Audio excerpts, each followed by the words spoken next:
അമ്മയെ ശരണം, ദേവി ശരണം.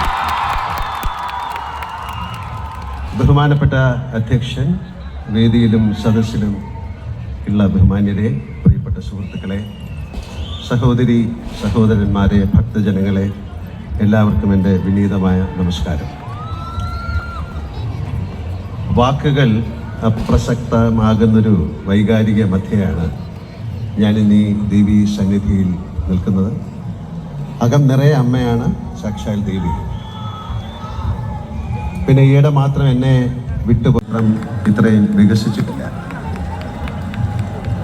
തിരുമുറ്റത്തിൽ ക്ഷേത്രത്തിന് ചുറ്റുവട്ടത്തിൻ്റെ വിസ്തീർണമേ ഉള്ളൂ. തൊട്ടുവശത്തുള്ള ദേവി കല്യാണ മണ്ഡപം പോലും പിന്നീടാണ് വരുന്നത്. ആദ്യം അതായിരുന്നു വാഹനങ്ങൾ നിർത്താനുള്ള ഇടം എന്നാണ് ഞാൻ ഓർക്കുന്നത്. ബാക്കി ചുറ്റുപാട് വയലുകളായിരുന്നു. പൊങ്കാല ദിവസമാകുമ്പോൾ ഈ ചുറ്റുപാട് മുഴുവൻ അടുപ്പുകളും ഭക്തരുമാകും. മുടവൻ മുകളിൽ താമസിച്ചിരുന്ന ഞങ്ങൾ പൂജപ്പുരയിലൂടെയും കരമനയിലൂടെയും ആറ്റുകാലിലേക്ക് പോയിരുന്ന വിളക്ക് കെട്ട് ഘോഷയാത്രകൾ ഞങ്ങൾക്കത് ഉത്സവമായിരുന്നു.